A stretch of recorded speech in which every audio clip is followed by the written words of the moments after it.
Nga tjetër, tashmë, konfliktet të cilat janë në kufit e Europës, si ai që është në vazhdimsi në Ukrainë, ashtu edhe ai që është në Iran paksa më larg, por në këtë botë të globalizuar në të cilën ne jetojmë sot, edhe në anën tjetër të botës të ishte pikërisht prap do ndikohej dhe në një mënyrë të drejtë për drejtë, dhe Europa akoma më shumë sot në pozicionimin e saj, për fat të keq, ajo që është përpjekja e saj për të ndërtuar një pavarësi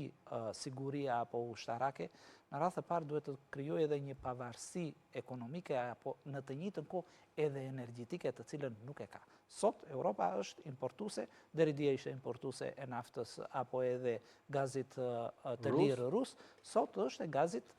amerikan. Dhe kryesisht prej tij, dhe shohim që pjesa më e madhe ose pjesa më e rëndësishme e projekteve të energjetike vijnë nga kompani amerikane në Europë, të cilat po ndërtojnë ato që janë pikat e reja të furnizimit të energjisë të energjetike të Europës. Europa nuk ka në vetvete burime energjetike. I ka të gjitha të imponuara dhe energjia sot është siguria më e madhe, pra çështja e sigurisë më e madhe me të cilën po sfidohet e gjithë bota. Dhe Europa, dhe po mbaroj, Europa në këtë pjesë është deficitare kundrejt poleve siç është Rusia, siç është Shtetet e Bashkuara të Amerikës, ne mos shkojmë akoma edhe më tej. Nga një vend që ishte nga një pol jashtëzakonisht i rëndësishëm ekonomik, po venitet si kjo, si ajo ushtarake, dhe është në një pozitë, do thoshja unë,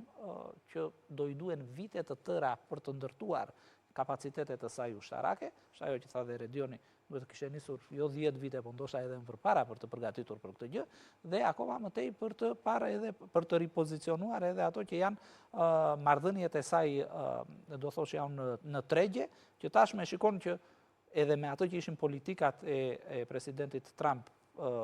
do thoshja nga dita në ditë për çështjen e tarifave, dhe si gdhije një ditë nuk gdhije një ditë tjetër, në aspektin e vendosjes apo e tarifave që paraqiste kundrejt aleatëve strategjik në Europë, përpiqet të ripozicionoj si Europa si vende të veçanta marrëdhëniet e tyre tregtare me vende siç janë India dhe Kina. Qartë, zoti Deliu, pati një përpjekje sot të sekretarit përgjithshëm të NATO-s, i cili ishte në Washington për ta moderuar disi qëndrimin, jo nuk reaguan në kohë, reaguan me vonesë, brenda aleancës se cili vend ka në një farë mënyrë qëndrimin e vetë, një përpjekje që me sa duket është e sikletshme edhe për të artikuluar. Unë lexova dhe deklaratën e zotit Rute, dhe nga ajo që kuptoj, në fakt, deklarata e tij thoshte që vendet e NATO-s ndoshta nuk ndihmuan, por po mundohemi që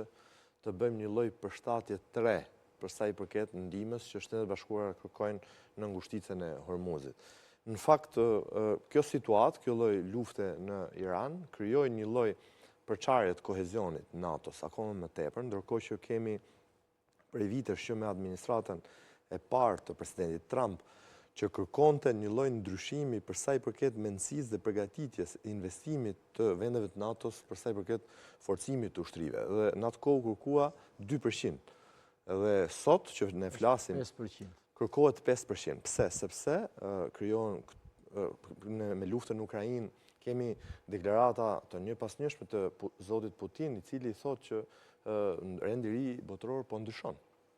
Ndërkohë që lufta në Ukrainë dëshmoi. Këtë e thotë edhe presidenti Trump në një farë mënyrë ose në një farë tjetër, ose më saktë e thotë duke vepruar. Lufta në Ukrainë dëshmoi që Evropa realisht është, do thoja, e paaft të mbrojë veten pa Shtetet e Bashkuara të Amerikës. Ndërkohë që edhe Shtetet e Bashkuara të Amerikës mbeten të rrezikuara përballë fuqizimit të Kinës, Rusisë apo vende të tjera, për sa i përket në arsenalit bërthamor, por dhe kapaciteteve të tjera. Europa nuk qenë në gjendje të administronte dhe të parandalonte konfliktet në ish Jugosllavi që ishin në zemrën e saj. Puro europiane, pa shkuar. Po të shikosh deklaratat e gjithë liderëve europian këto ditë, ata në përreshta thonë që nuk është lufta jonë, dhe ne nuk përfshihemi, mundohemi që NATO-n ta mbajmë larg.